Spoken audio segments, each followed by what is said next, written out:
Assalamualaikum warahmatullahi wabarakatuh.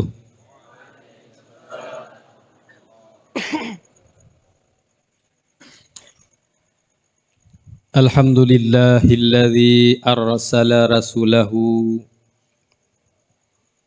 Alhamdulillahilladzi hadana lihaza wa ma kunna linahtadiya laula an hadanallah. Asyhadu an la ilaha illallah wahdahu la syarika lah. Wa asyhadu anna sayyidana wa nabiyyana Muhammadan abduhu wa rasuluh la nabiyya ba'dah. Allahumma salli wa sallim ala sayyidina Muhammadin miftahi babi rahmatillah adada ma fi ilmillah salatan wa salaman daimaini bidawamin mulkillah wa ala alihi wa sahbihi wa mawalah. Amma ba'du fa ya ibadallah, usikum wa iyaya bitaqwallah faqad fazal muttaqun.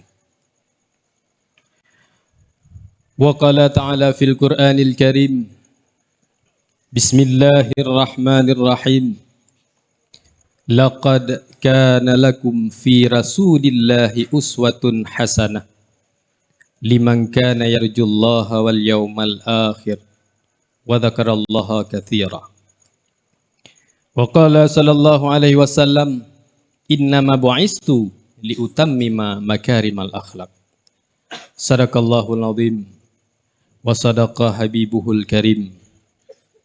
Wa nahnu ala zalika minasy syahidin wasyakirin. Amma ba'd. Hadirin sidang talabah yang dirahmati Allah,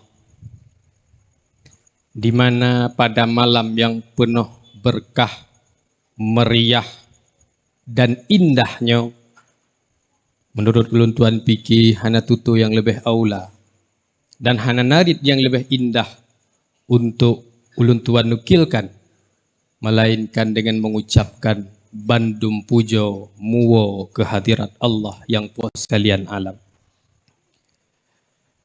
yang mana oleh Allah yang mentenggebi kesempatan, kesehatan, juga berbagai macam nikmat, sehingga nibak malam yang berbahagianya getanya menteng bisa tak berkumpul demi wujud dan maksud untuk tak peringati, tak berzikir kepada baginda Nabi besar Muhammad sallallahu alaihi wasallam. Dilikuni baknyan selawat mengiringi salam. Mari sama-sama katanya sanjung sajikan ke pangkuan alam Nabi besar Muhammad sallallahu alaihi wasallam, yang beliau merupakan sidro hamba Allah, putra Abdullah, utusan Allah kepada umat manusia dalam arena kehidupan yang panas membara. Juga tangan yang keramat dan mulia bagaimanakah, sehingga setiap kali beliau tadahkan ke langit, mengakibatkan pintu-pintu langit dan pintu petunjuk terbuka baginya dengan selebar-lebarnya. Juga pula yang menyebabkan rakyat awam, rakyat Madinah mesaja mesusah payah untuk yak setan Nabi, hanya untuk bersedia setia kepada Nabi dalam mendaki bukit yang tinggi dan turun ke dalam lembah yang dalam. Juga pula yang menyebabkan umat percaya, yang pada mulanya suara Al-Quran bisik-bisikkan di rumah Abi Arkam bin Abil Arkam, di kaki Gunung Safa, di Gampung Safa, hingga menggema Bansigom dunia. Tak lain dan tak bukan, melainkan karena akhlak dan budi pekerti dronehnya yang sangat mulia. Maha suci Allah yang kan pilih Nabi getanya sidro Nabi yang lebih lagak suara, melebihi daripada Nabi Allah Daud. Juga Allah Ta'ala kali ini pilih Nabi kitanya sira Nabi dan Rasul yang lebih cantik rupa, melebihi daripada rupanya Nabi Allah Yusuf alaihi salam yang konon katanya sempat tersayatnya jari jemari perempuan Mesir pada ketika itu. Juga Allah Ta'ala yang kami pilih Nabi kitanya sira Nabi yang sangat sayang dan cinta kepada umat.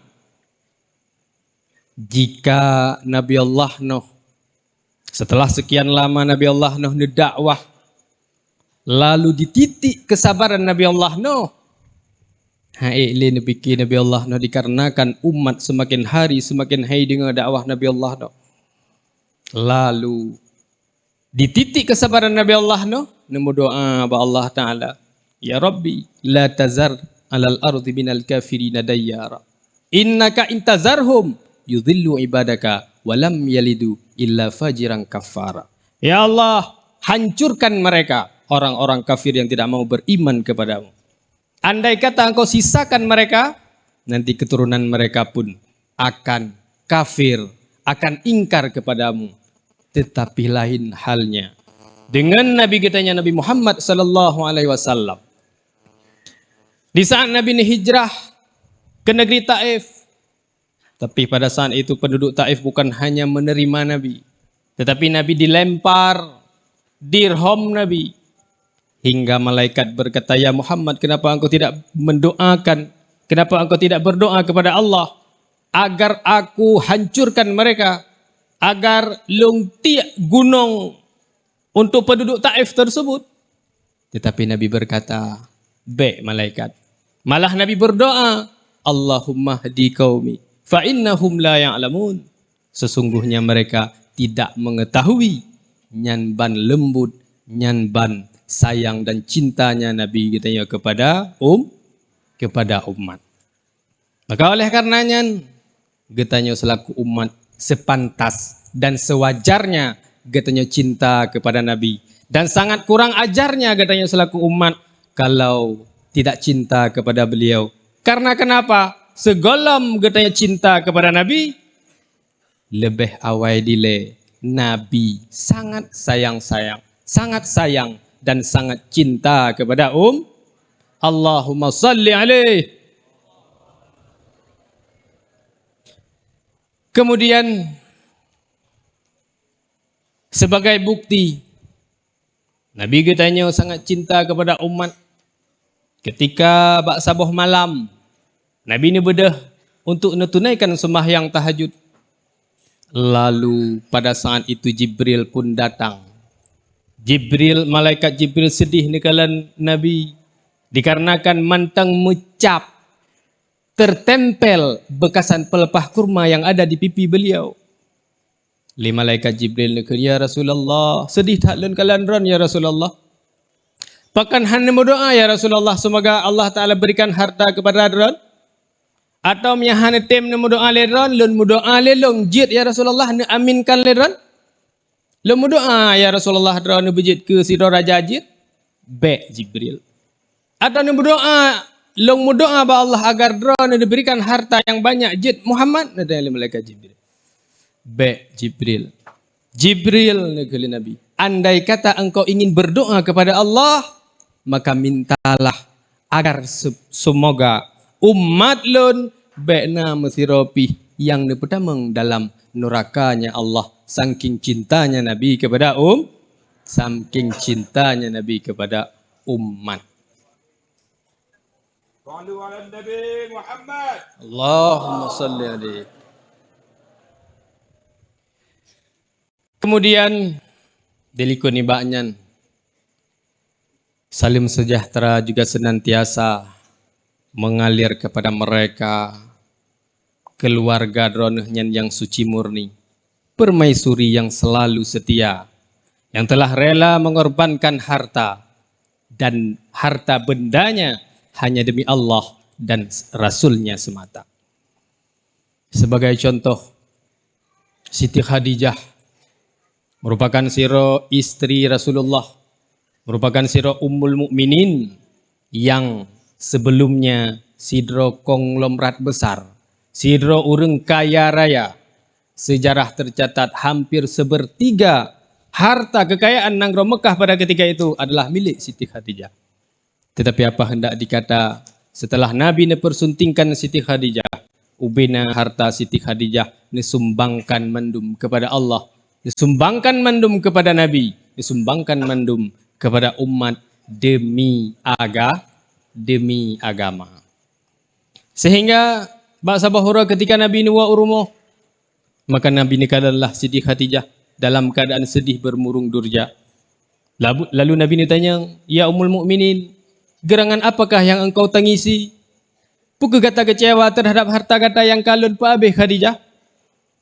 Siti Khadijah dengan bola matanya yang berkaca-kaca, dengan hidung semakin memerah seut, "Ya Rasulullah, wahai permata dalam jiwaku, wahai dermaga dalam hidupku, lun klik lun roi matanya kan karena tinggal lun kepada harta yang kaabe. Tetapi lun klik lun roi matanya dikarenakan tinggal lun kepada perjuangan rono yang golom selesai. Sementara harta lun hana tinggal le mubedhoi pa ya Rasulullah. Tetapi cinta lun kepada Allah dan kepada rono menteng membara, menteng bergelora bagaikan lautan yang tak dikenal pinggir pantainya dan tak dikenal lubuk dalamnya. Maka sebagai bukti ya Rasulullah, andai kata engkau berkelana, bawalah daku ke mana engkau pergi. Dan andai kata dalam perjalanan drone, nerempak saboh keruang yang dalam kerungnya hana tutu, maka pergunakanlah tubuhku sebagai tutumu. Nyamban cintanya Siti Khadijah kepada Nabi dan kepada perjuangan agama. Kemudian dilikuni baknyan juga salim sejahtera senantiasa mengalir kepada mereka sahabat ronehnya yang sehadap, sederap dalam memperjuangkan agama Allah. Mereka para sahabat laksana bunga-bunga rampai syurga.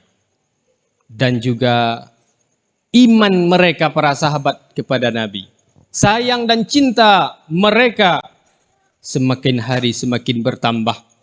Sebagai contoh, Bilal bin Rabah adalah siro sahabat yang begitu dahsyat penderitaan, siksaan yang dialami oleh Bilal. Tetapi ternyata semakin disiksa, ternyata cinta Bilal kepada Nabi semakin menggebu-gebu. Semakin ditahan, ternyata cinta semakin membara.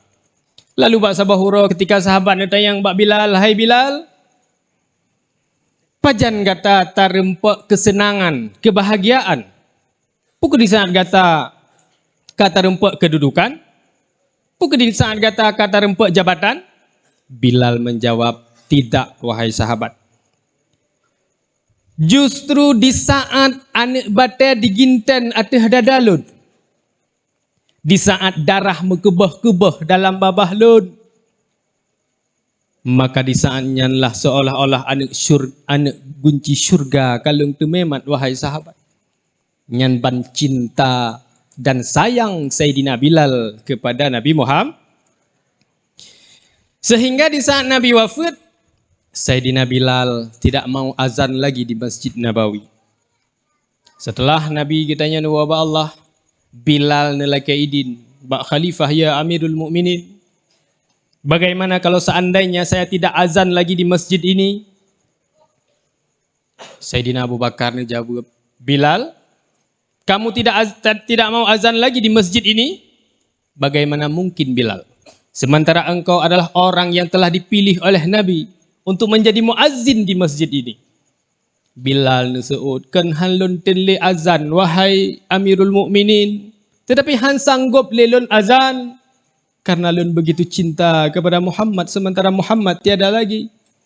Lalu Abu Bakar pun mengerti menyamanan kakek, "Wahai Bilal, kakek lun biidin kepada kata untuk tak istirahat daripada azan." Lalu setelah itu bukan hanya han getim li azan Bilal, tetapi Bilal tidak mau tinggal lagi di Madinah.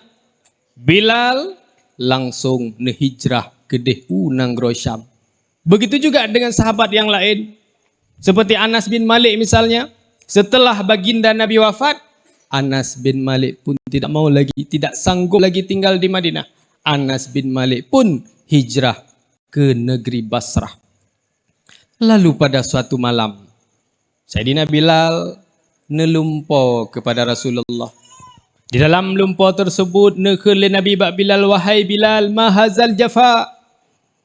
Alangkah kerasnya hatimu, wahai Bilal.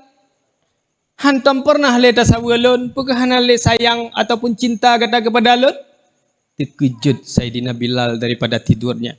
Menangis tersedu-sedu hingga singgah bengah. Sayyidina Bilal langsung melanjutkan ataupun membuat perjalanan menuju ke negeri Madinah.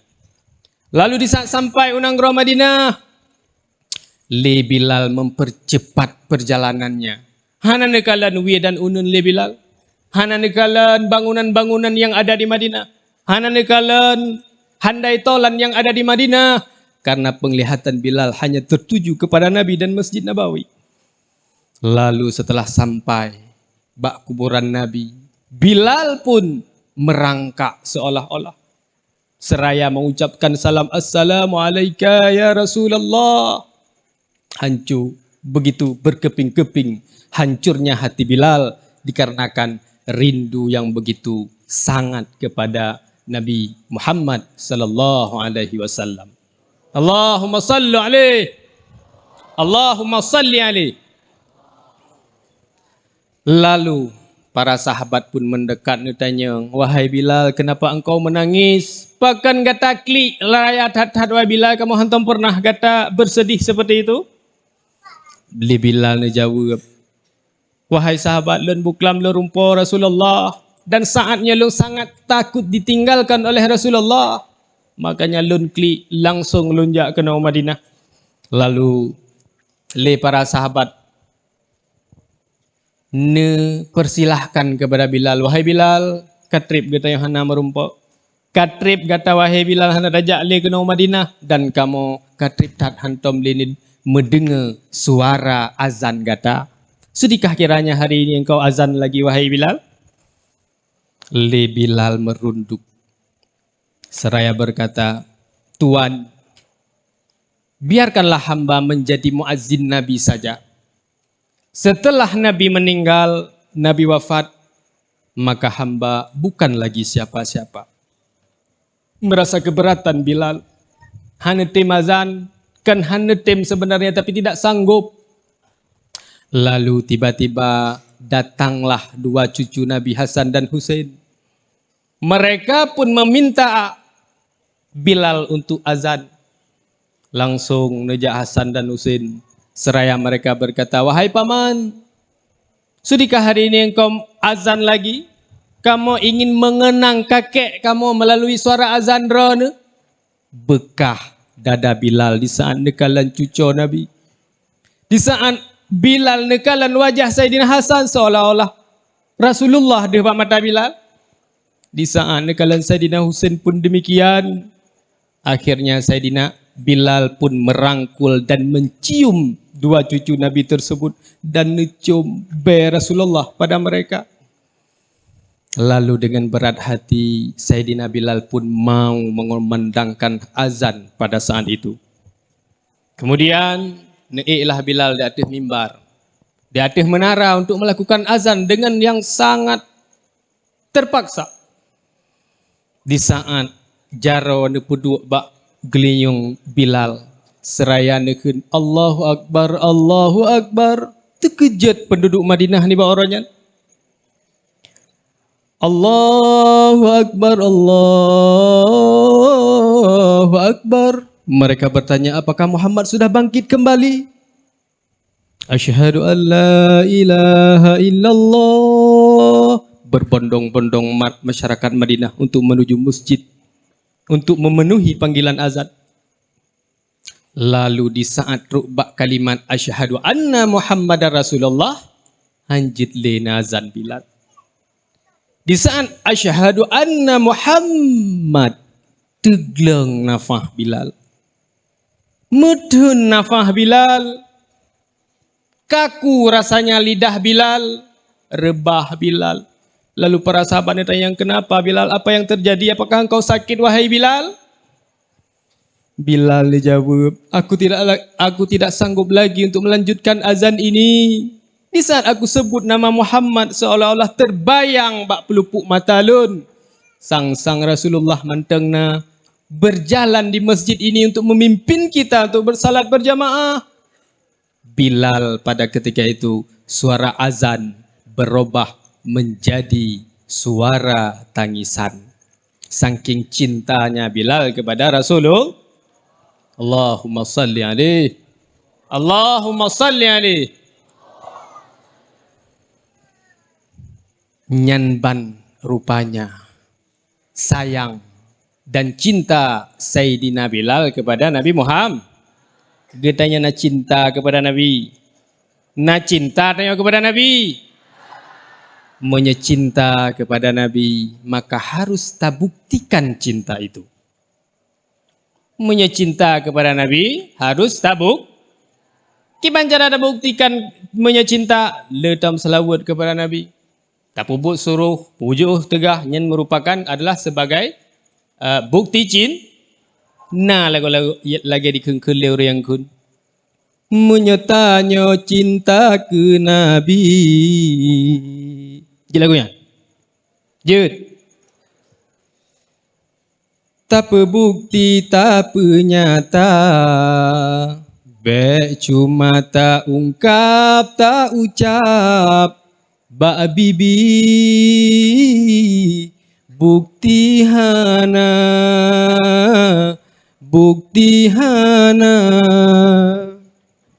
dan tanda tak cinta ke Nabi.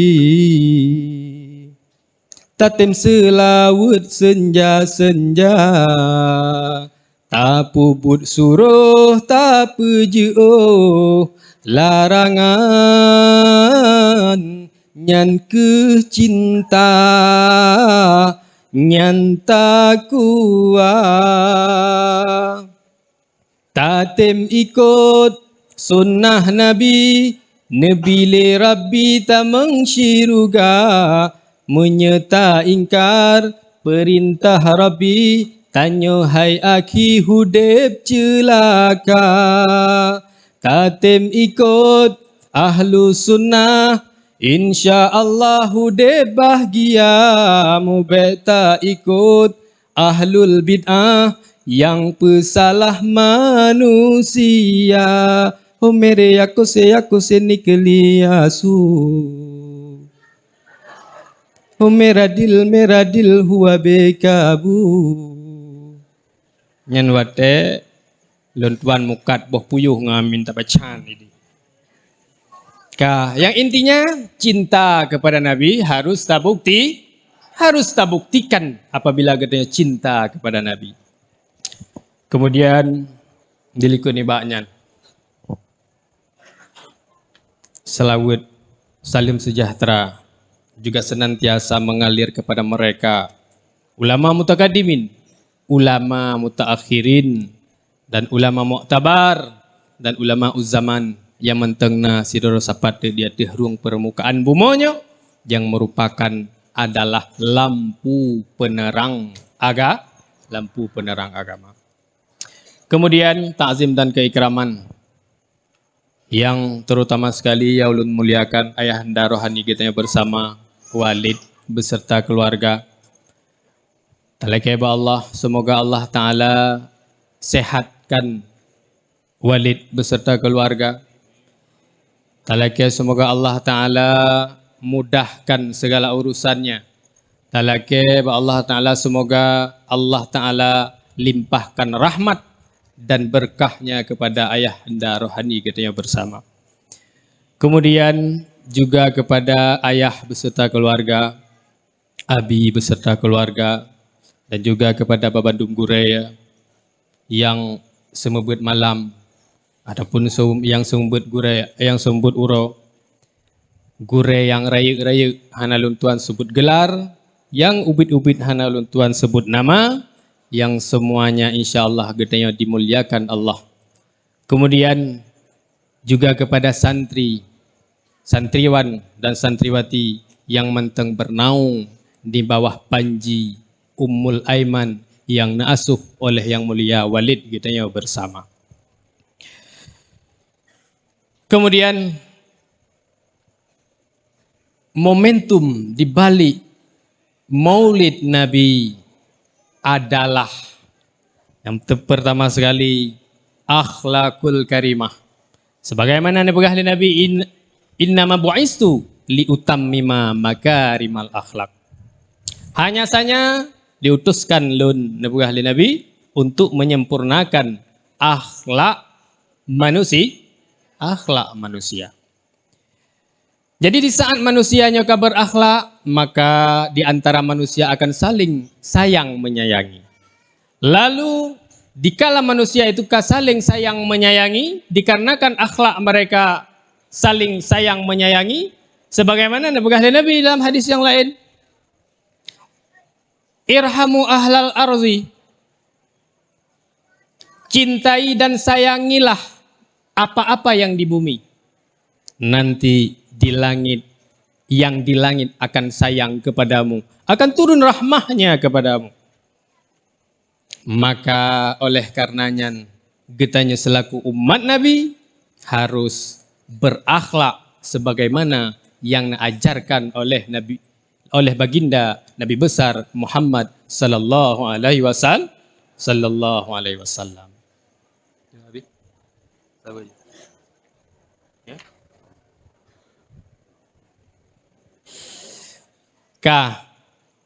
Jadi inti ataupun kunci di balik kedatangan Nabi Muhammad sallallahu alaihi wasallam adalah menyempurnakan akhlak manusia. Cinta, termasuk cinta kepada Nabi-Nya merupakan adalah akhlak agama kepada Nabi. Cinta kepada Allah, tapi buat apa yang disuruh oleh Allah Ta'ala yang merupakan katanya pun sebahagian daripada akhlak katanya kepada Allah. Akhlak katanya kepada Allah. Kemudian akhlak katanya dengan Guraya, akhlak katanya dengan urung Syik juga mandum-mandumnya adalah yang dituntut ataupun dianjurkan dalam agama Islam yang neme li Rasulullah sallallahu alaihi wasallam. Kemudian bajudu katanya selaku umat yang di akhir zaman adalah umat yang dirindukan oleh Rasulullah sallallahu alaihi wasallam. Lihat betapa cintanya Nabi kepada katanya.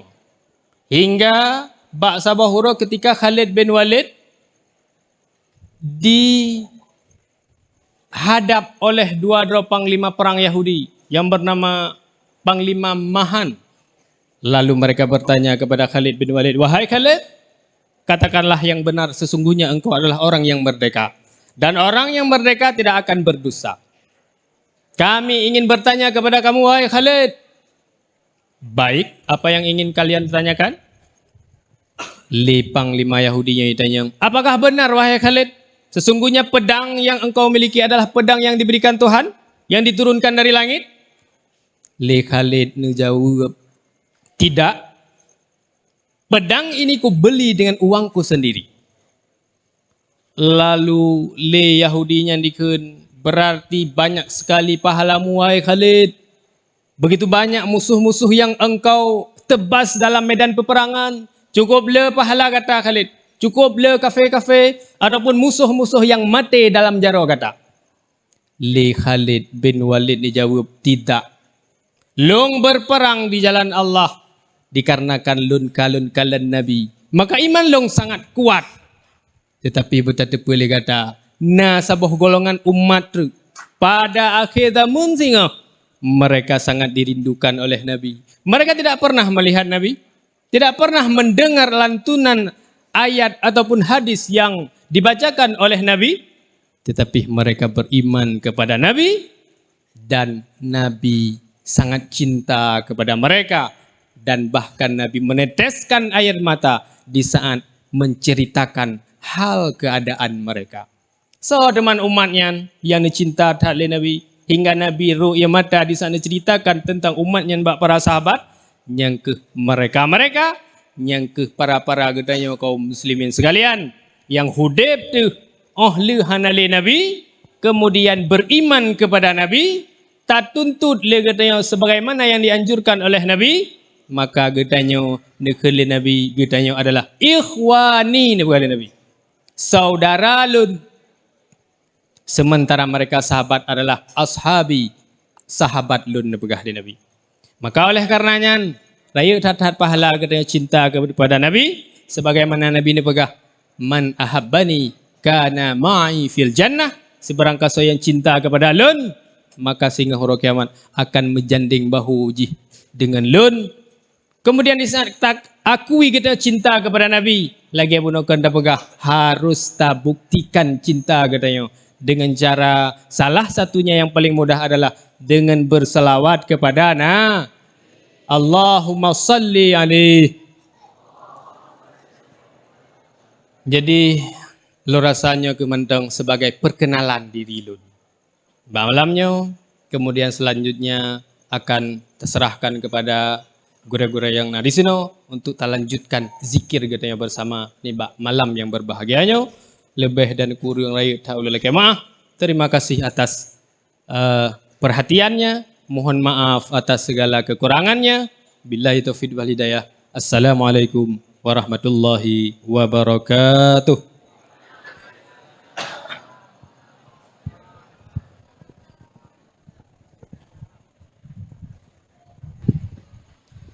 Ya Rasulullah,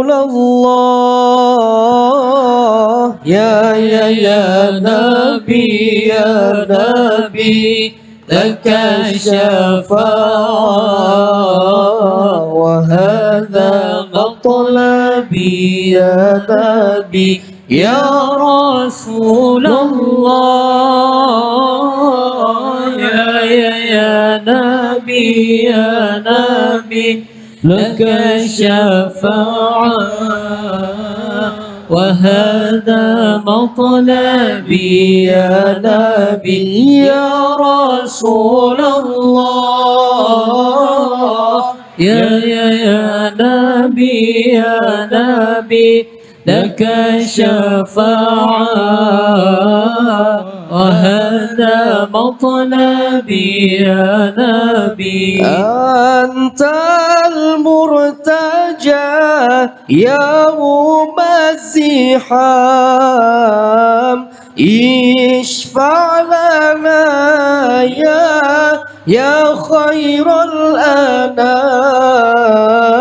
أنت المرتجى يوم الزحام اشفع لنا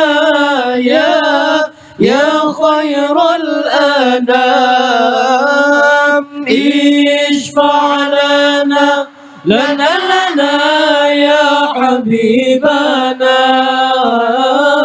اشفع لنا يا حبيبنا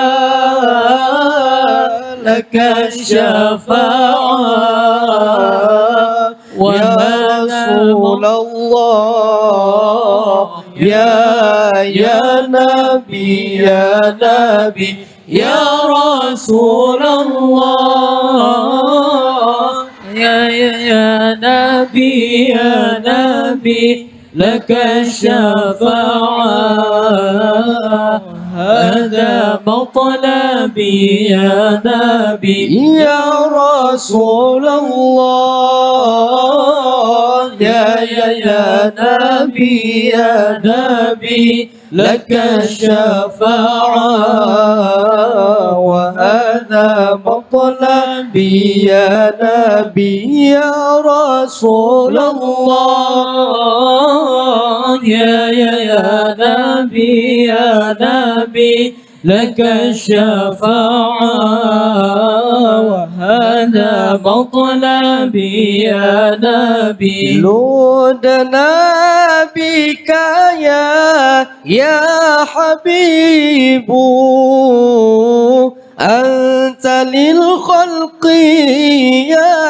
يا طبيب لودنا بك يا حبيب أنت للخلق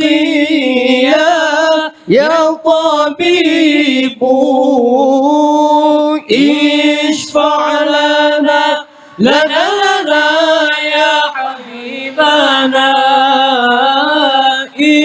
اشفع لنا لنا لنا يا حبيبنا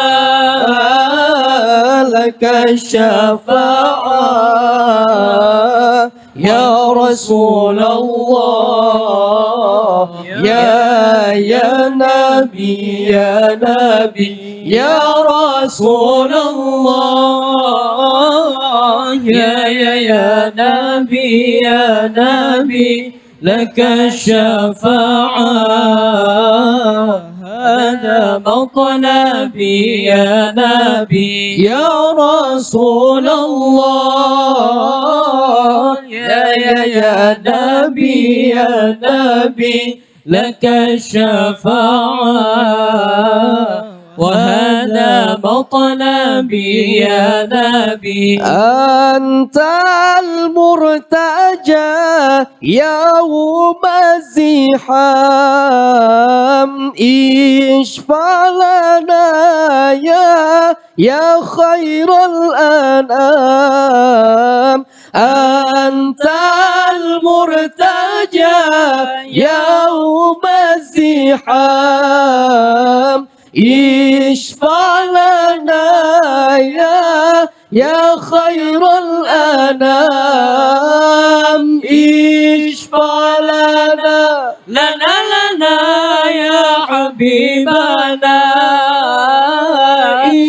اشفع لنا لنا يا حبيبنا لك الشفاعة يا رسول الله يا نبي يا نبي يا رسول الله يا نبي يا نبي لك الشفاعة وهذا مطلبي يا نبي يا رسول الله يا نبي يا نبي لك الشفاعة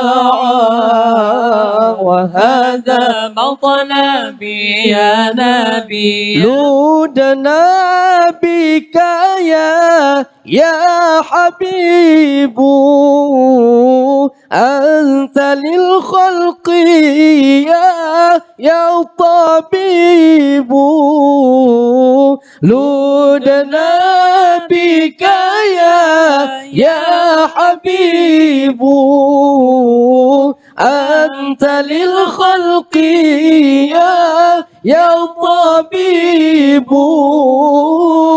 اشفع لنا يا حبيبنا اشفع لنا يا حبيبنا لك الشفاعة يا رسول الله يا نبي يا نبي يا رسول الله يا نبي يا نبي لك الشفاعة وهذا مطلبي يا نبي يا رسول الله يا نبي يا نبي لك الشفاعة وهذا مطلبي يا نبي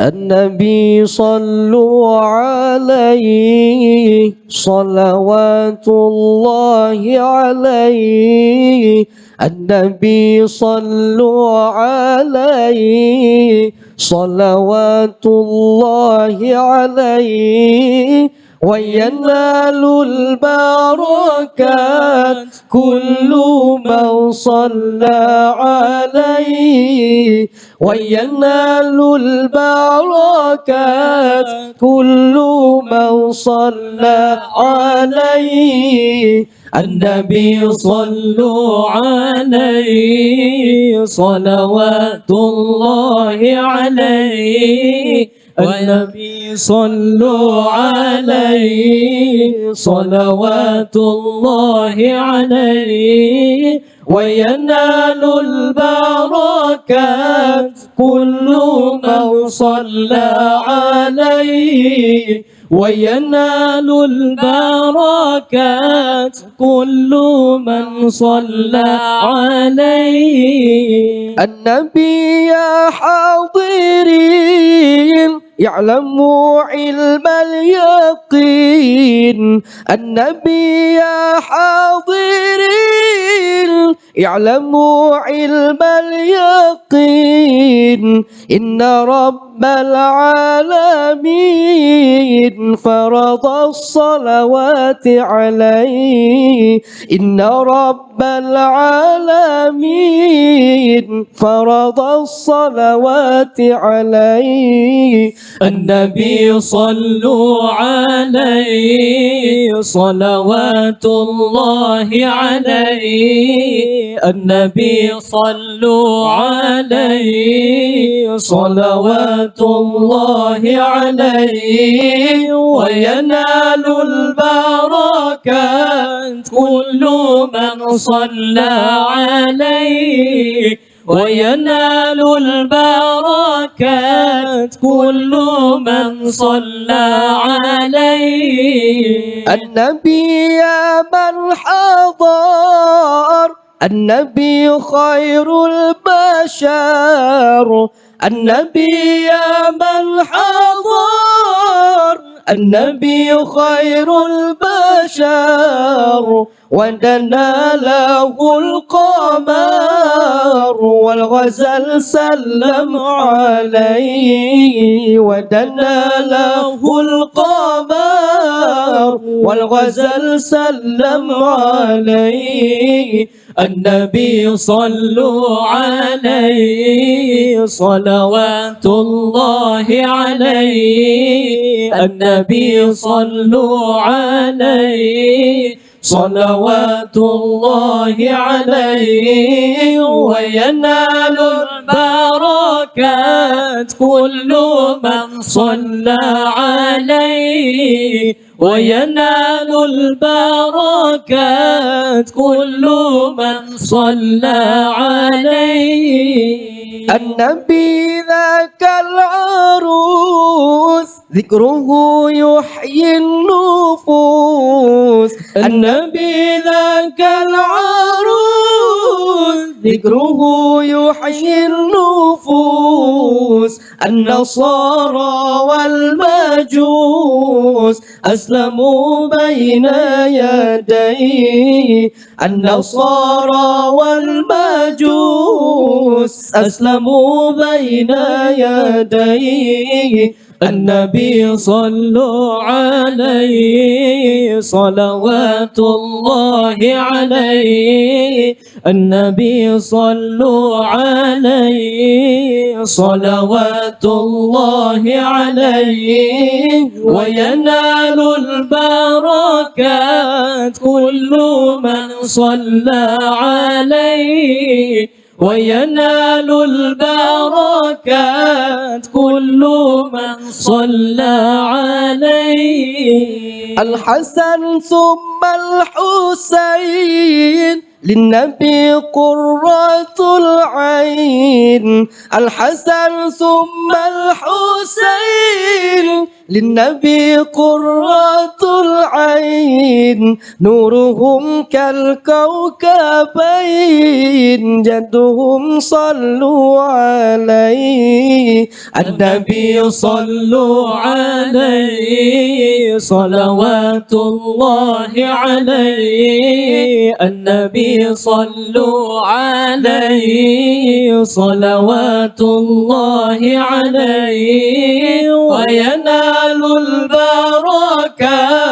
كل من صلى عليه وينال البركات كل من صلى عليه. Dan malamnya malam 12 Rabiul Awal. Ya. Malam selawat kepada Nabi, malam kelahiran Nabi Muhammad. Maka getanya mandu-mandu mati. Wate mati paling urang harap syafaat daripada Nabi. So yang merempok syafaat daripada Nabi, so yang lem selawat kepada Nabi. Maka kepega al-bakhidu la yadkhul jannah walau kana zahidan, yang urang paling bakhil akan tamu surga walaupun zahid. Sebakil-bakil urang yang buka babah wate selawat kepada Nabi. Na yakin tegadayo tambang surga. Ana. Na yakin te Nabi syafaat. Yakin. Nabi syafaat kepada orang yang selawat kepada Nabi. Maka diharapkan malamnya walaupun su tehana raya babah tebu mekmen untuk selawat kepada Nabi. Karena orang yang gegalak li Allah salah saboji orang hek selawat, orang hek berzikir. Ingat ke Nabi, ingat ke Allah. Mungkin tak ingat ke Allah tanpa tak ingat ke Nabi. Hai namhum. Nah, maka gedanyo yang karayu, gedanyo yang mentang ubud, gedanyo yang cucut dan yang kedua-dua mandum-mandum tak selawat. Karena sesungguhnya pentas pada malam yang berbahagia bukan pentas pertunjukan untuk dilihat saja tanpa ada lantunan salawat. Maka gedanyo yang duyu ada yang kan selain daripada saya wate komando le saya berarti dengar yang ke mandum. Yo tat habis tu gedanyo terselawat kepada Nabi, galak tat habis tu gedanyo untuk tak pegah haba yang ada perle. Narencana pegah harau orang paling ayu. Narencana pegah harau umat Nabi Muhammad. Yang kenya urang paling tegabur benar depu. Dah yang paling tegabur urang yang kelagian. Yang wadah selawat hana akan tepu. Tak akan terau akan tamang di dalam surga tanpa syafaat daripada Rasulullah. Hana ubun hana ri pada masalahnya nunggu. Mandum selawat, dia ikut selawat, dia ikut pi dia berselawat. Yang dengar hai dia selawat berarti alhamdulillah dengar dalam selawat. Yang hek dengar hana saputan pegah haba hantam selawat kepada Rasulullah. Gunakan boleh dagan isfa'lana. Isfa'lana lana. Pu isfa'lana, pu kalimatna. Isfa' Nabi syafaat ya Rasulullah. Isfa'lana lana ya hana isfa'lana kalam. Allah. Pun dah fikir dah ada dosa. Tak fikir dah orang paling suci. Tak fikir dah orang yang paling hebat. Sehingga waktu lalu salawat di depan telinga, di depan mata dia, di samping puyung dia enggan untuk salawat kepada Nabi. So ajarkan lagi aku. Hana. Bermehi katanya orang berpendidikan. Bermehi katanya umat Nabi Muhammad. Urung hiduai deh. Imita cara. Kiban cara dijatuhkan Rasulullah. Pegah macam-macam terhadap Nabi. Supaya mengenggan mulut-mulut orang-orang semua manusia untuk mengucapkan kata-kata Muhammad. Ya katanya. Takut. Nak ke Nabi. Selawat. Tapi tak ciptakan seluk malaya khusus untuk salawat bersama kepada Rasulullah. Orang baca nak yang baik sampai. Kita yang suruh titik kahana lagak. Tak tahu mentang giban yang baca oleh orang yang kari komando. Nak pelai pajubu. Nyan bu so si pedang kaso yang pajubu sunat selawat kepada Nabi. Karena sebagai riwayat mengatakan terjadinya nasi daripada Nur Muhammad. Berkat Allahumma salli ala Muhammad. Golom kena apa sebut selawat ile. Kocok perut le dengan selawat kepada Nabi, baik dengan ketawa. Musuh beraya-raya ju hana upu.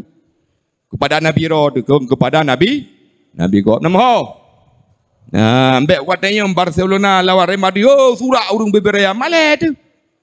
Ngau nonton bola. Kena selalu kepada Nabi dah kom. Kalau kita tailing di perkara tu. Amah? Kah, lanjutkan. Baca selawat.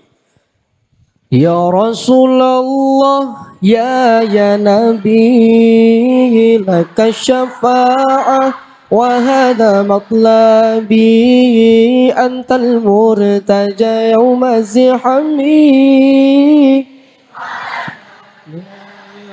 والأنام اشفع لنا يا حبيبنا لك الشفاعة يا رسول الله يا نبي يا نبي يا نبي يا نبي يا نبي يا نبي يا رسول الله يا نبي يا نبي يا نبي يا نبي يا نبي يا نبي يا رسول الله يا رسول الله يا نبي لك الشفاعة وهذا مطلبي أنت المرتجى يوم الزحام اشفع لنا يا خير الأنام اشفع لنا يا حبيبنا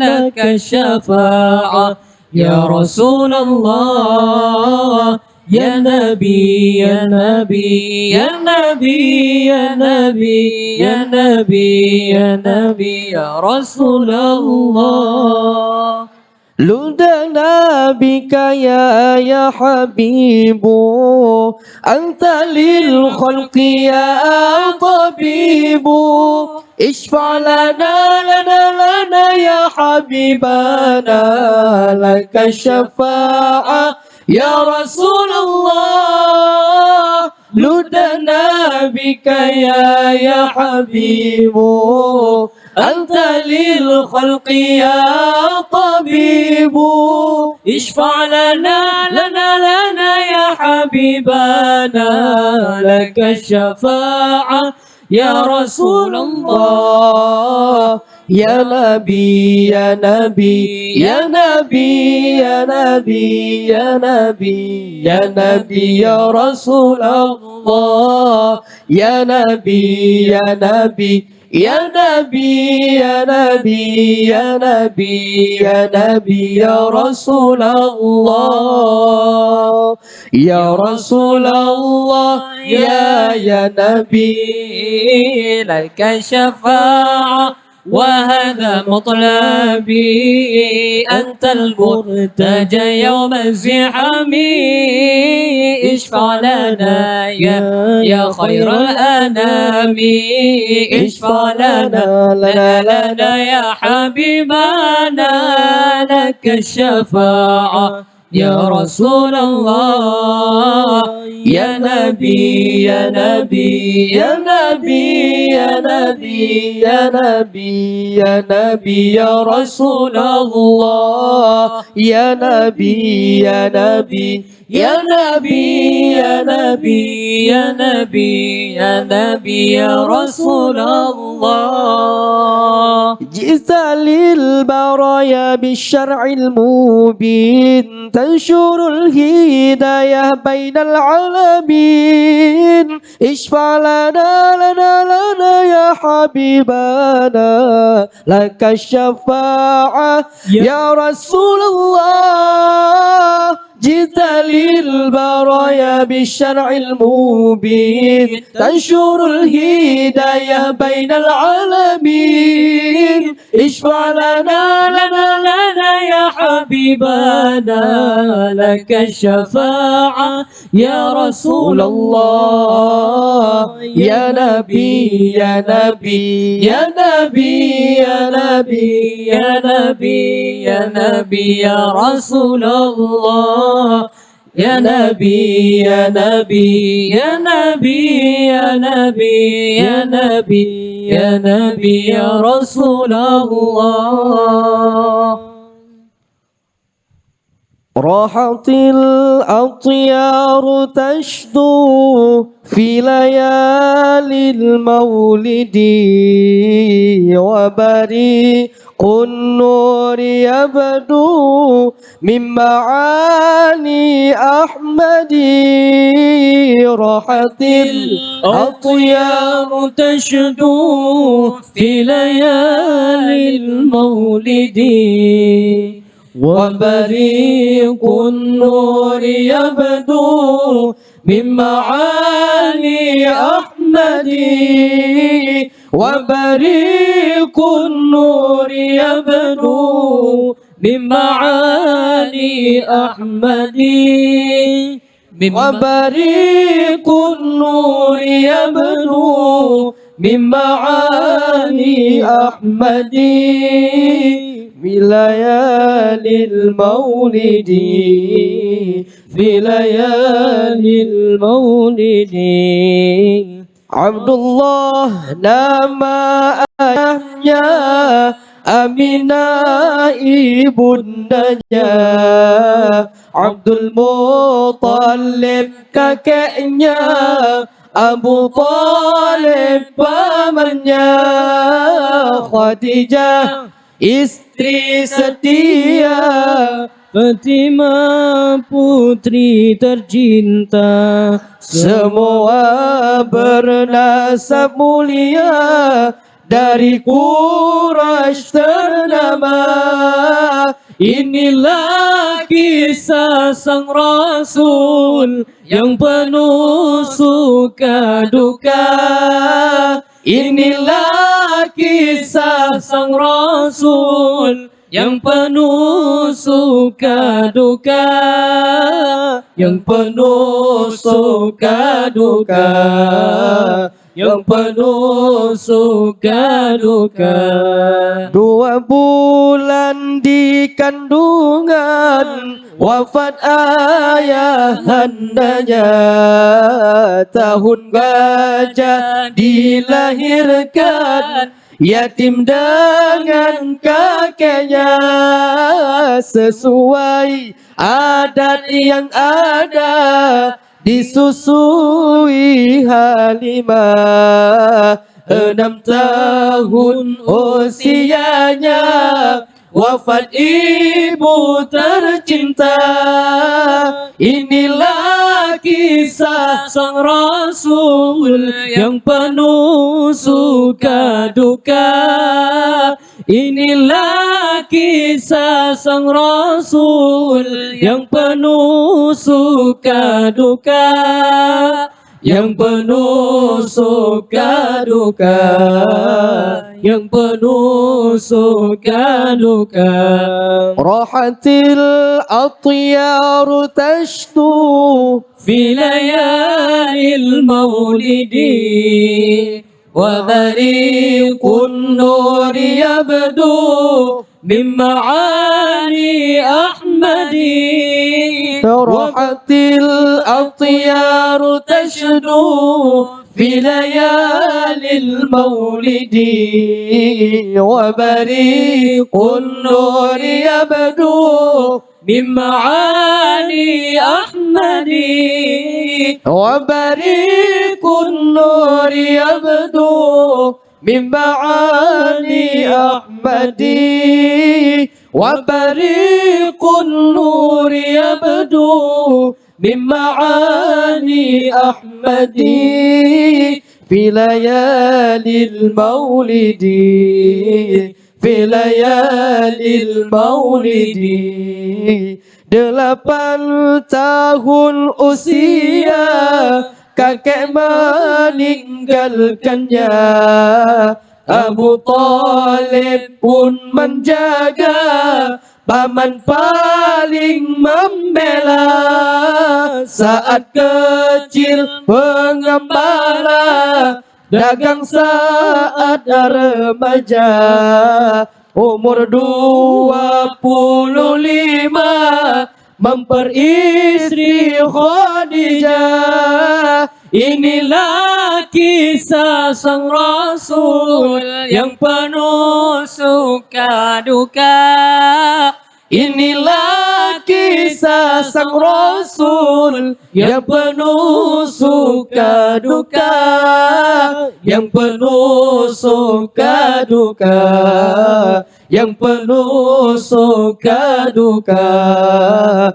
Di umur ke-30 mempersatukan bangsa saat peletakan batu Hajar Aswad mulia genap 40 tahun mendapatkan isyarah.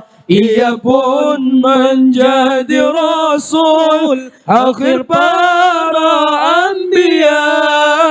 Inilah kisah sang Rasul yang penuh suka duka.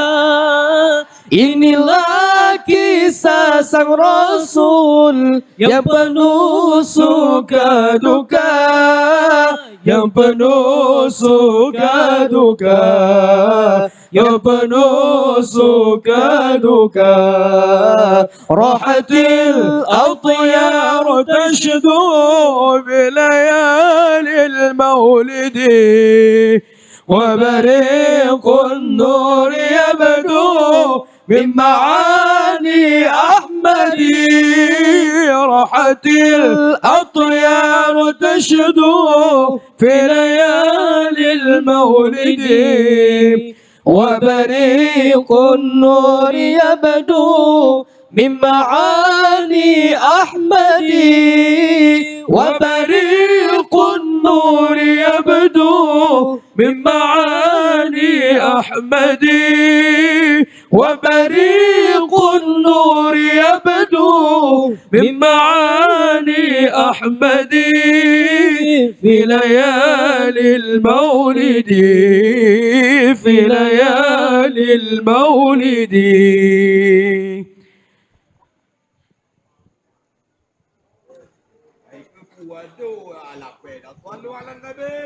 صلوا على النبي محمد.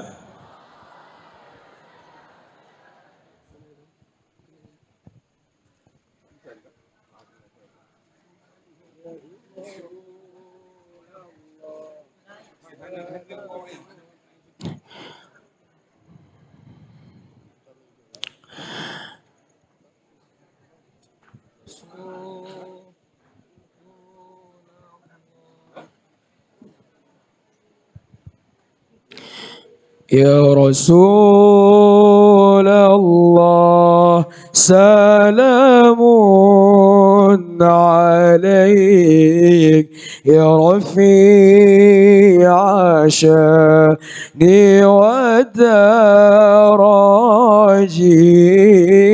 عرفت يا جيرة العالمين، يا غسيل ارجوني والكرم، يا رسول الله سلام عليك، يا رفيع شاني والدراجي، عرفت يا جيرة العالمين، يا غسيل ارجوني والكرم،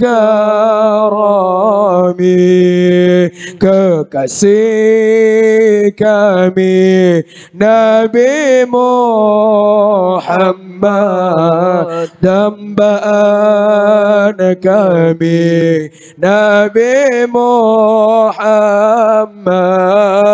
pemimpin kami Nabi Muhammad, idola kami Nabi Muhammad, ya Rasulullah salamun alaik, ya Rafi'a syani wa daraji, عرفتي يا جيرة العالمين يا غسيل أرجوني والكرم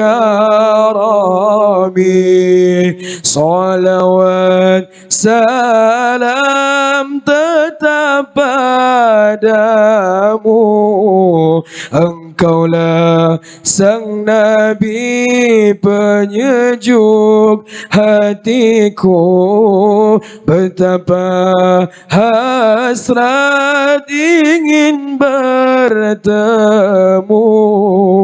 kami semua rindu padamu datanglah wahai sang kekasihku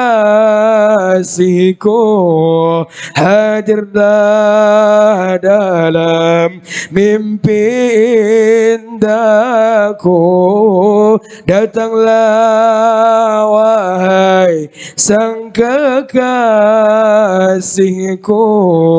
hadirlah dalam mimpi indahku kekasih kami Nabi Muhammad dambaan kami Nabi Muhammad pemimpin kami Nabi Muhammad idola kami Nabi Muhammad Allahu Rabbi ku mohon doa ampuni salah dan juga dosa jadikan kami insan yang mulia hati yang ikhlas serta bertakwa kumpulkan kami dan keluarga bersama Nabi kekal di surga kumpulkan kami dan keluarga bersama Nabi kekal di surga ya Rasulullah salamun alaik ya Rafi'a syabni wa daraji arfatay ya جيرة العالمين يا أسيل أرجوني والكرم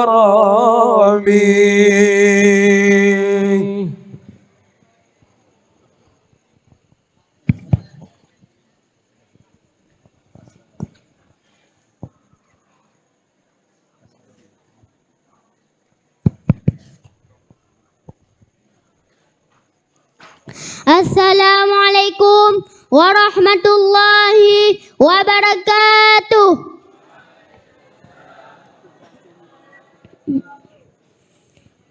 Waktu sahar bi'antib al-halal safa wa biyajudil alim min fadlil ahlil wafa. Waktu sahar bi'antib al-halal safa wa biyajudil alim min fadlil ahlil wafa. Telah lahir cahaya penerang jiwa manusia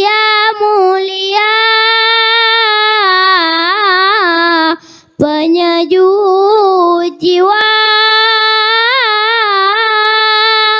telah lahir cahaya penerang jiwa manusia mulia penyejuk jiwa burung-burung bernyanyi manusia berseri datang pujaan hati sebagai obat diri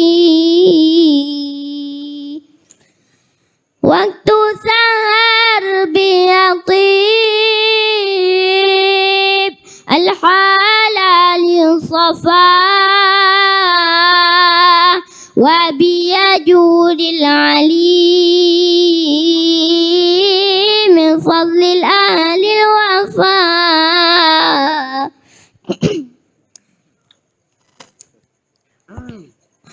malaikat memuji bidadari berseri menyambut sang nabi dari Allahu Rabbi hancurlah berhala terkunci neraka sambutan yang esa untuk umat manusia waktu sahar biatib al-halali safa wa biyajudil ali min fadlil ahlil wafa. Assalamualaikum warahmatullahi wabarakatuh. Waalaikumsalam warahmatullahi wabarakatuh.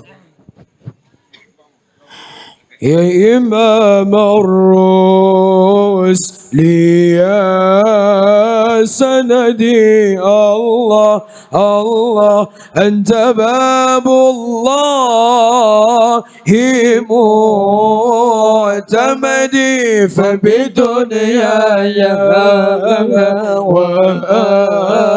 وآخرتي الله الله يا رسول الله خذ بيدي يا إمام الرسل يا سندي الله الله أنت باب الله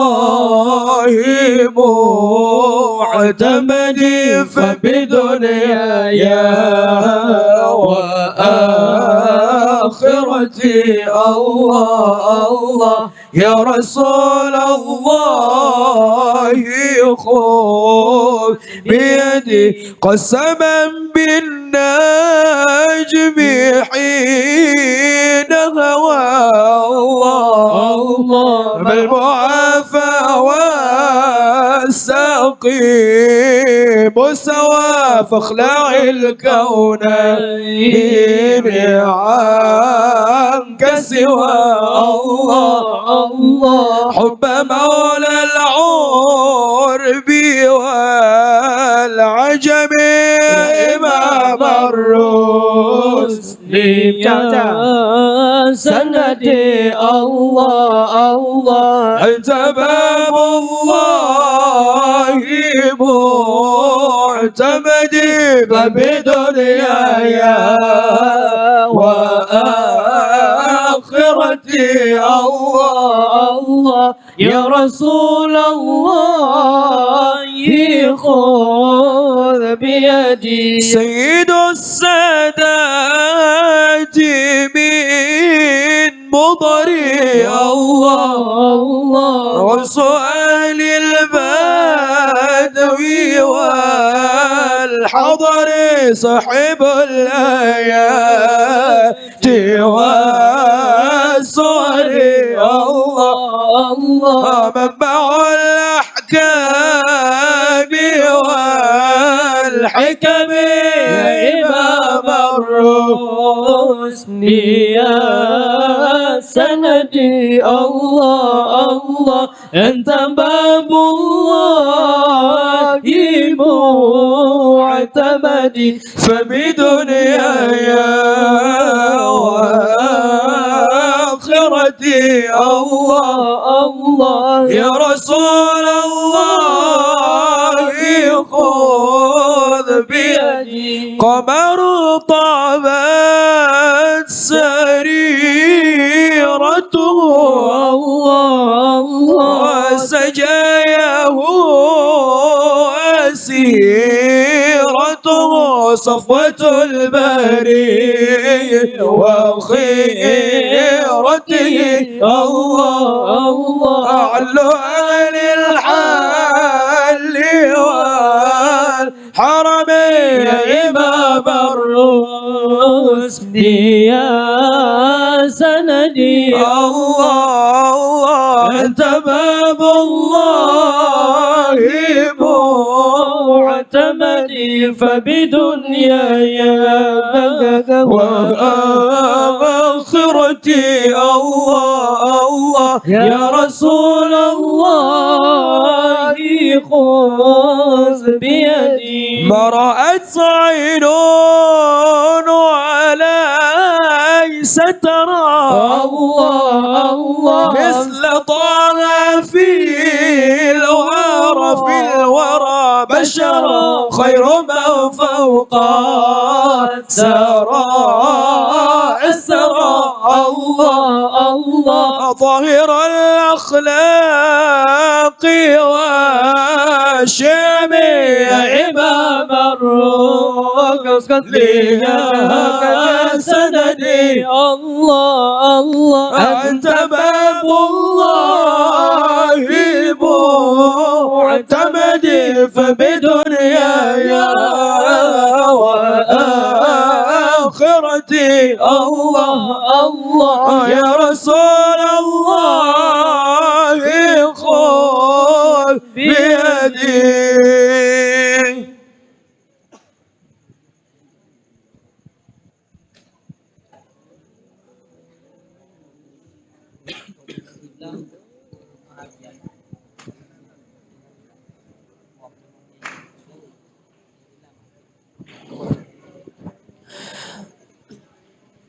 وأجمل منك لم ترى قط عين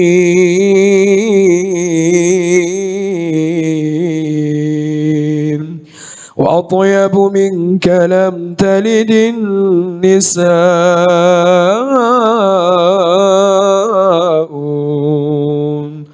خلقت مبرأ من كل عيب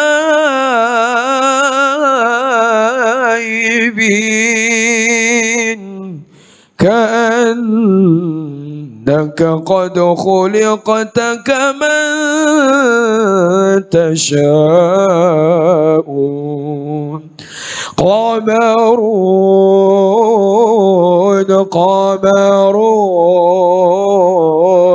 قمر سيدنا النبي قمر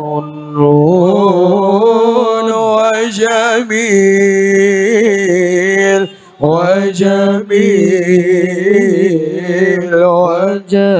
سيدنا النبي وجميل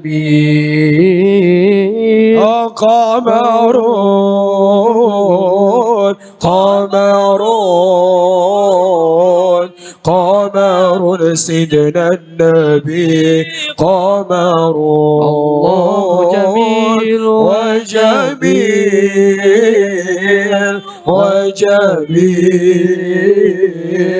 وجميل سيدنا النبي وجميل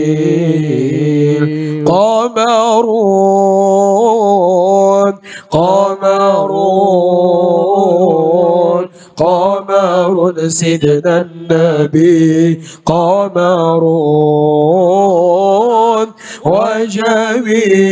وجميل وجميل وجميل سيدنا النبي وجميل وكف المصطفى كالورد نادي الله الله وعطرها يبقى إذا مست أيادي الله الله وكف المصطفى كالورد نادي الله الله وعطرها يبقى إذا مست أيادي الله وعم نوالها كل العباد وعم نوالها كل العباد وعم نوالها كل العباد وكل الكون أنار بنور طه قمر قمر قمر سيدنا النبي قمر وجميل وجميل وجميل سيدنا النبي وجميل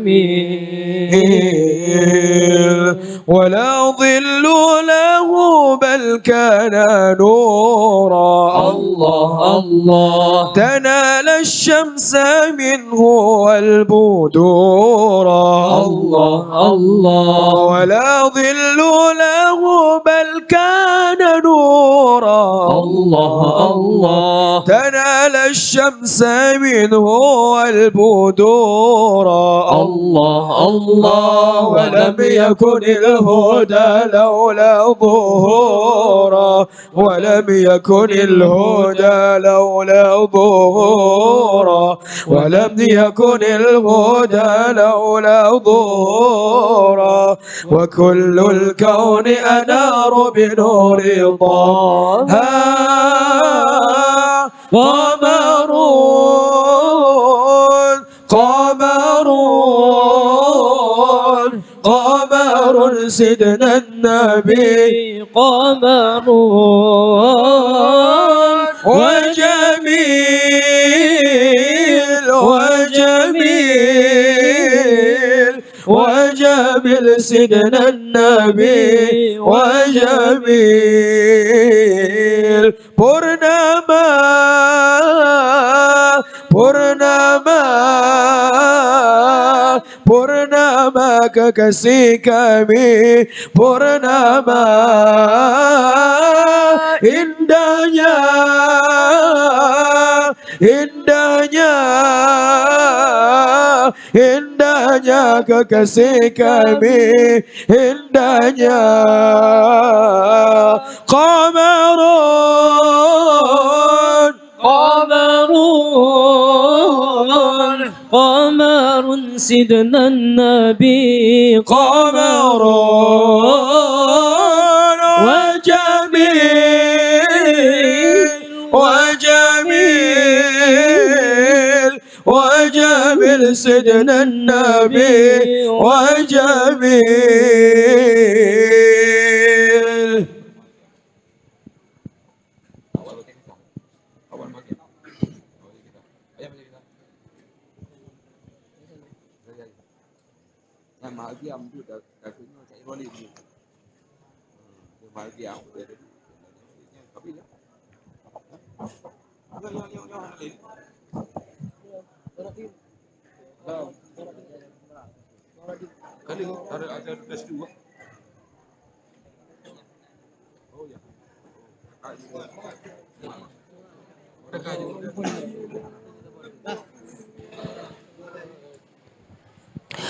ظهر الدين المؤيد بظهور النبي أحمد ظهر الدين المؤيد بظهور النبي أحمد بمحمد يا هنانا بمحمد ذلك الفضل من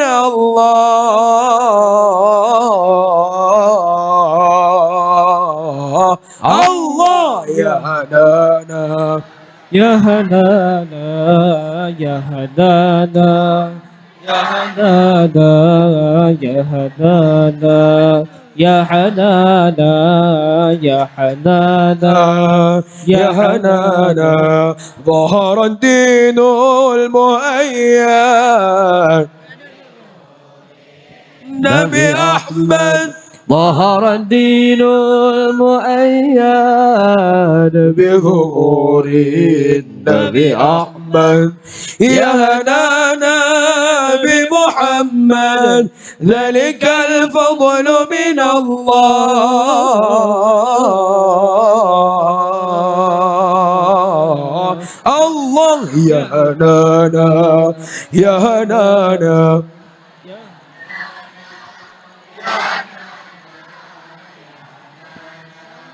يا هنانا يا هنانا يا هنانا خص بالسبع المثاني وهو لطف المعاني فله في خلق الثاني وعليه أنزل الله الله يا هنانا يا هنانا يا هنانا يا هنانا يا هنانا يا هنانا ظهر الدين المؤيد بظهور النبي أحمد ظهر الدين المؤيد بظهور النبي أحمد يا نانا بمحمد ذلك الفضل من الله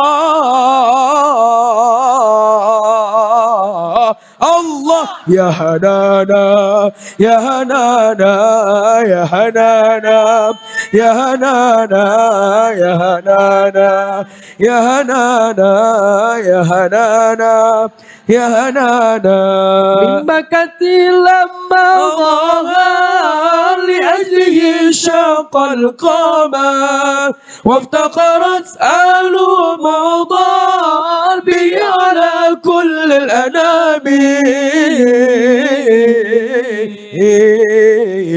الله يا هنانا يا هنانا يا هنانا يا هنانا يا هنانا يا هنانا يا هنانا يا هنانا ظهر الدين المؤيد بظهور النبي أحمد ظهر الدين المؤيد بظهور النبي أحمد يا نانا بمحمد ذلك الفضل من الله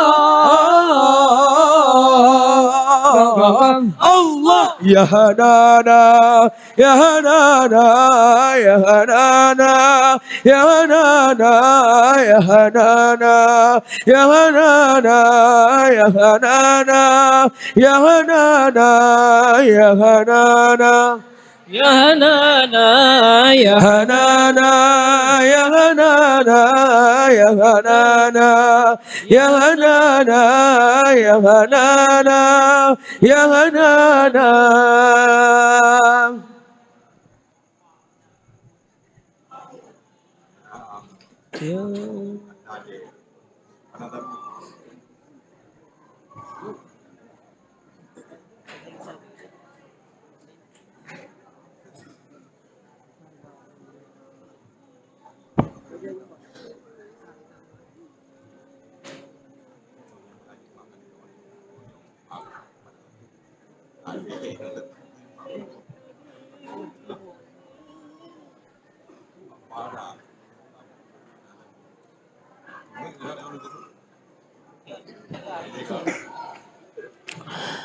أعوذ أعوذ بالله من الشيطان الرجيم.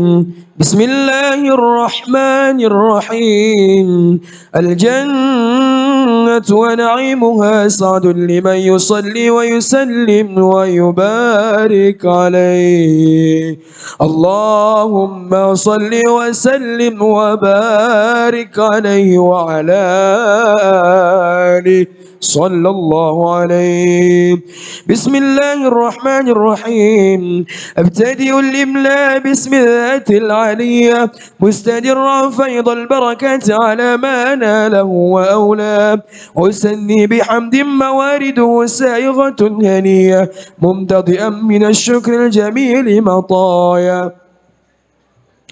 وأصلي وأسلم على النور الموصوف بالتقدم والأولية المنتقل في الغرر الكريمة والجباه، واستمنح الله تعالى رضوانا يخص العترة الطاهرة النبوية ويعم الصحابة والأتباع ومن والاه، ويستجديه هداية لسلوك السبل الواضحة الجلية، وحفظا من الغوايات في خطط الخطيئة وخطاب، ويشر من قصة المولد النبوي برودا حسانا عبقريا ناظما من النسب الشريف يقرا تحل المسامع بحلا، واستعين بحول الله تعالى وقوته القوية، فإنه لا حول ولا قوة إلا بالله. عطر اللهم قبره الكريم بعرف شزيم من صلاة وتسليم. اللهم صل وسلم على سيدنا محمد وآله.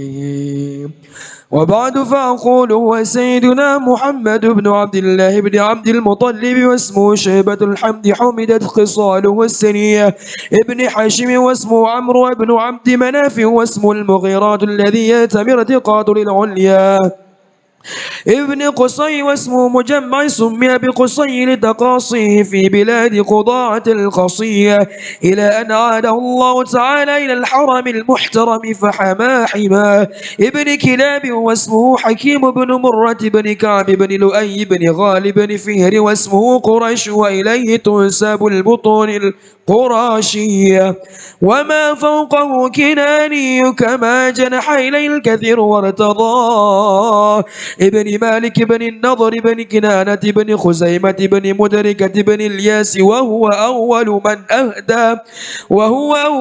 أهدى البدن إلى الرحاب الحرمية، وسمع في صلبه النبي صلى الله عليه وسلم ذكر الله تعالى ولباه، ابن مضر بن نزار بن معد بن عدنان، وهذا سلك نظما فرائده بنان السنة السنية، ورفعه إلى الخليل إبراهيم أمسك عنه الشارع وأبى، وعدنان بلا ريب عند ذوي العلوم النسبية إلى الذبيح إسماعيل نسبة ومنتمى، فعظم به من عقله تألقت كواكب الدرية، وكيف لا والسيد الأكرم صلى الله عليه وسلم واسطته المنتقى، نسب تسب العلا بحلا قلدت نجومها الجوزاء، حبذا عد سداد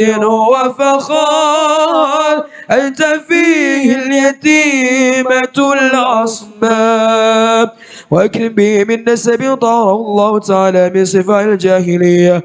أورد الزين العراقي وارده في مورده الهني وروى حفظ الإله كرامة لمحمد آباءه الأمجاد صونا لاسمه، تركوا الصفاح فلم يصبهم عاره من آدم وإلى أبيه وأمه، سرى نور النبوة في أسار غرورهم البهية وبدر بدره في جبين جده عبد المطلب وبنيه عبد الله عطر اللهم قبره الكريم بعرف شزيم من صلاة وتسليم اللهم صل وسلم على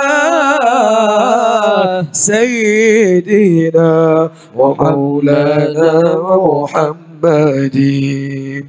ولما أراد الله تعالى إبراز حقيقة المحمدية وإظهاره جسما وروحا بصورته ومعناه نقله إلى مقره من صرفة آمنة الزهرية وقصها القريب المجيب بأن تكون أما لمصطفى ونودي في السماوات والأرض بحمله للأنواره الذاتية والصبا كل صب لحبوب نسيم صبا وكسيت الأرض بعد طول جدبها من النبات الحلال سندسية وإنعت الثمار وأدنى الشجر للجنان الجنا ونطقت بحمده كل دابة لقريش بفصاح الألسن العربية وخرت الأسرة والأصنام على الوجوه والأفواه وتباشرت وحوش المشارق والمغارب ودوابها البحرية واحتست العوالم من السرور كأس همية وبشرت الجن بإذلال زمنه وتركت الكهانة وراهبة الرحبانية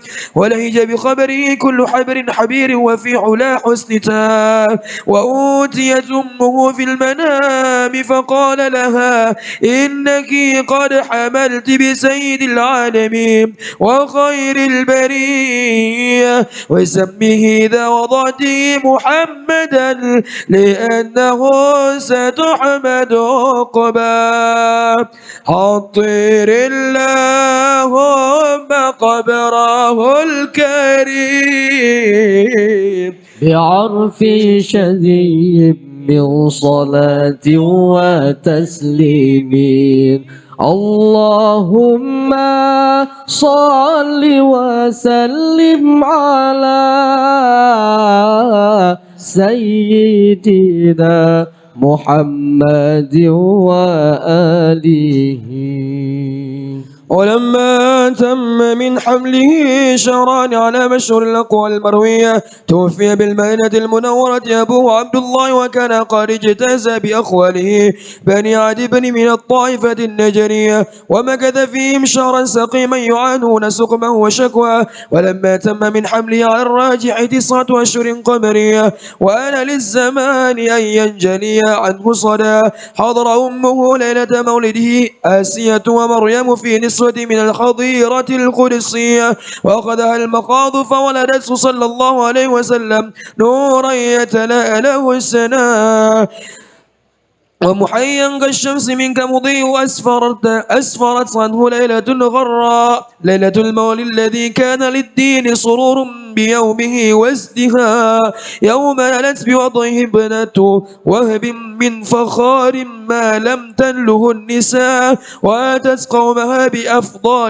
بأفضال مما حملت قبل مريم العذراء مولد كان منه في طالع الكفر وبال عليهم الوباء وتوالت بشرى الهواتف أن قد ولد المصطفى وحق الهنا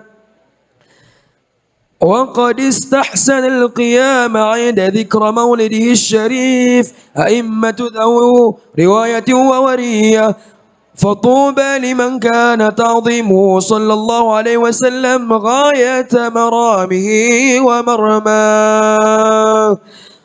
صلى الله على محمد صلى الله عليه وسلم صلى الله على محمد صلى الله عليه وسلم.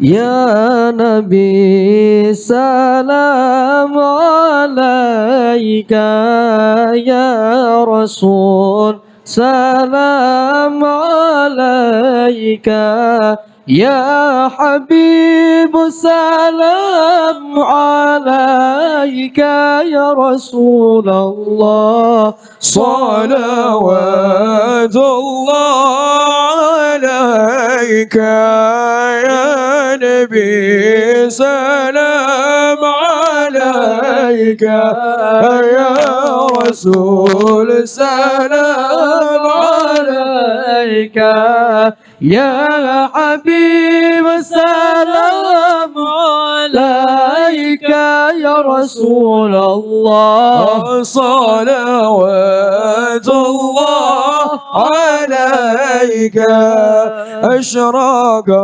البدر علينا فاختفت منه البدور مثل حسنك ما رأينا يا رسول الله قط يا وجه سروري يا نبي سلام عليك يا رسول سلام عليك يا حبيب سلام عليك يا رسول الله صلوات الله عليك أنت شمس أنت بدر أنت نور فوق نوري أنت إكسير وغال يا رسول الله أنت مصباح صدوري يا نبي سلام عليك يا رسول سلام عليك يا حبيب السلام عليك يا رسول الله صلوات الله عليك يا حبيبي يا محمد يا عروس الخافقين يا مؤيد يا ممجد يا رسول الله يا إمام القبلتين يا نبي سلام عليك يا رسول سلام عليك يا حبيب السلام عليك يا رسول الله صلوات الله عليك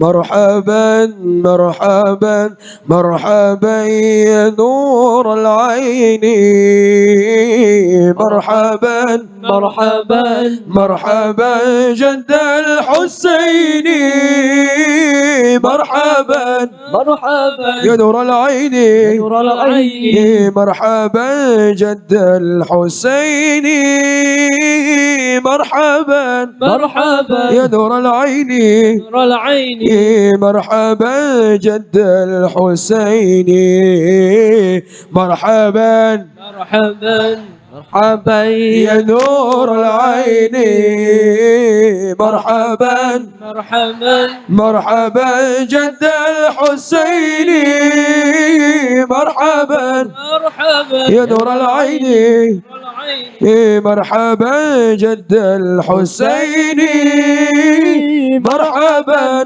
مرحبا يا نور العين العين مرحبا جد الحسين من رأى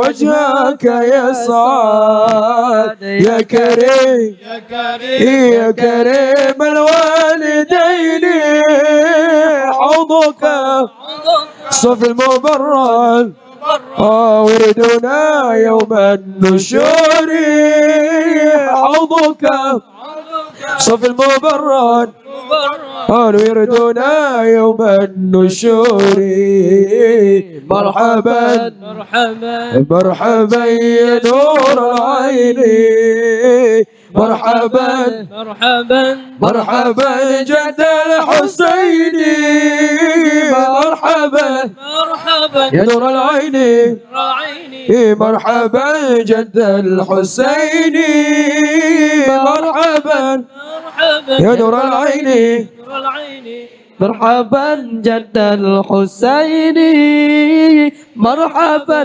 مرحبا يا نور يا العين نور العين مرحبا جد الحسين ما رأيت ما رأيت ما رأينا العيسى حناد بالصورة بالصورة بالصورة إلا إليك والغمامة والغمامة قد أضلت قد أضل والملا صلوا عليك والغمامة والغمامة قد أضلت قد أضلت والملا صلوا عليك مرحبا مرحبا مرحبا يا نور العين مرحبا مرحبا مرحبا جد الحسين مرحبا مرحبا يا نور العين نور العين مرحبا جد الحسين مرحبا مرحبا يا نور العين نور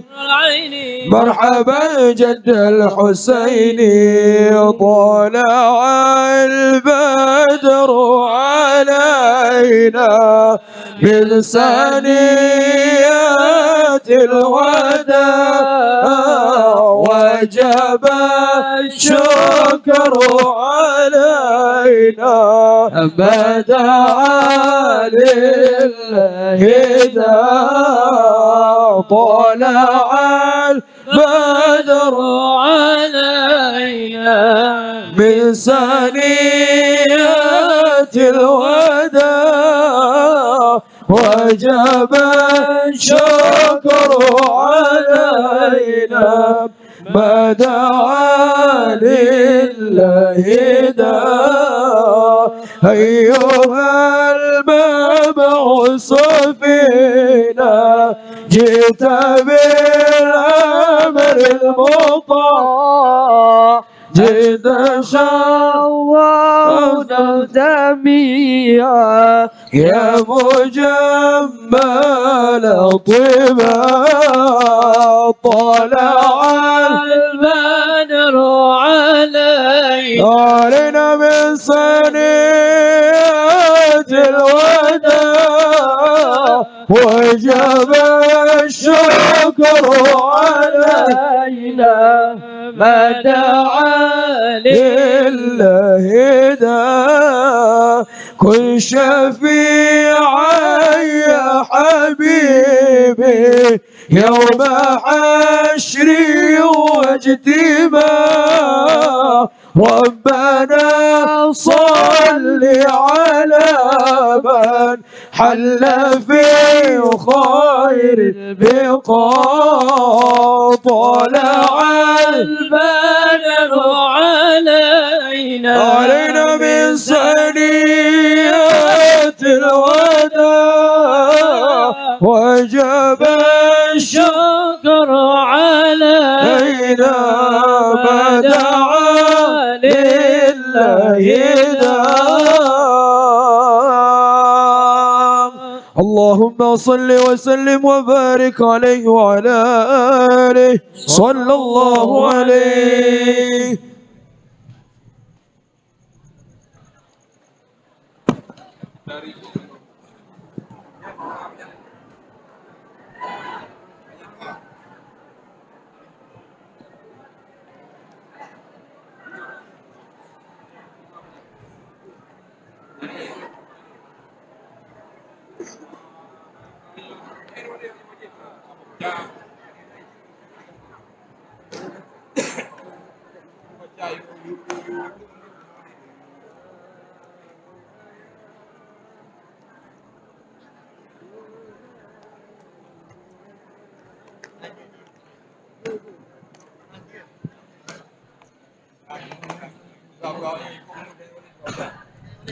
Saya ada Walid, saya ada Walid. Air wajib. Macam-macam mandum.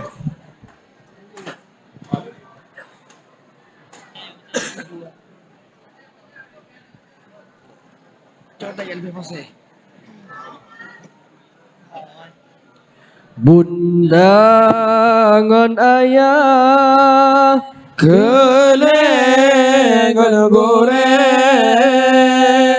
orang yang balai betapa mulia punya dah salah Ma'atalake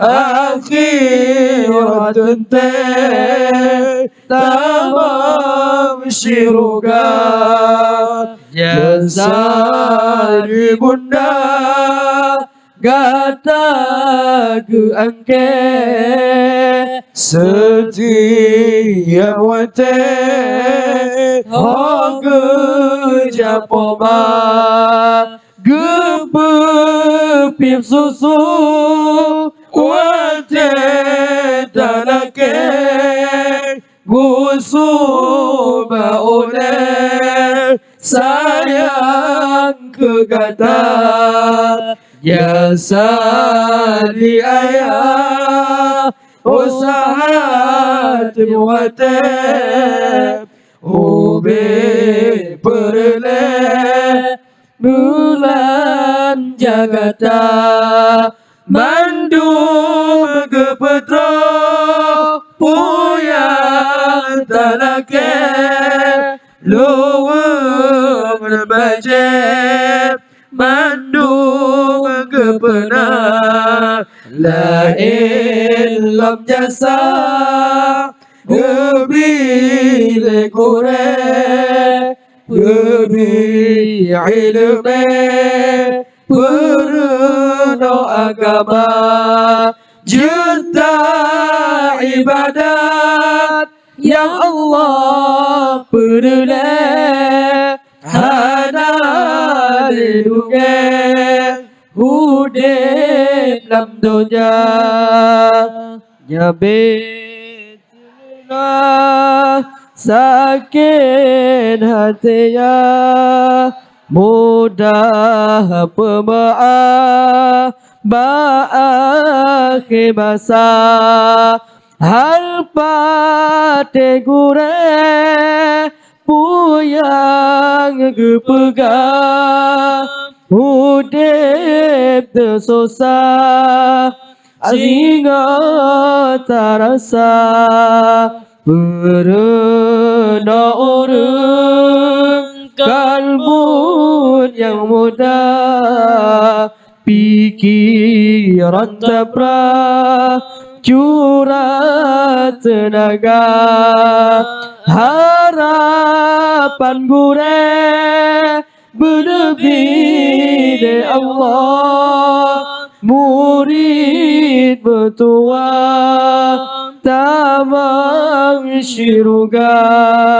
makanan pesan gata mertua be'elah tabantah gure digata yang pernah ilmu Allah mangat katakanlah tuntutan agama.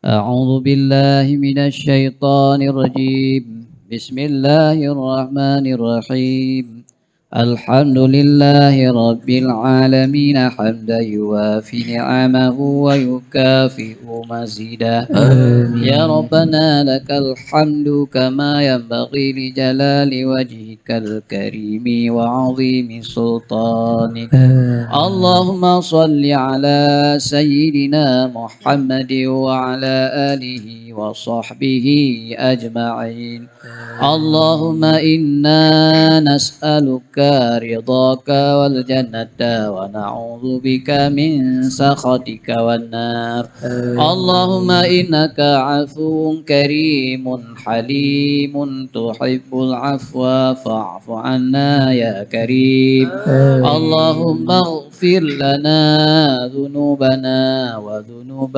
ولوالدينا وارحمهما كما ربيانا صغيرا ولمشايخنا ولجدنا ولجدتنا ولأجدادنا ولأستاذنا ولجميع المسلمين والمسلمات والمؤمنين والمؤمنات الأحياء منهم والأموات برحمتك يا أرحم الراحمين اللهم أعنا على ذكرك وشكرك وحسن عبادتك يا موفق وفقنا إلى ما تحب وترضى يا ميسر يسير يا مدبر دبير يا مسهل سهل علينا يا الله بكل عسير بجاه بشير النذير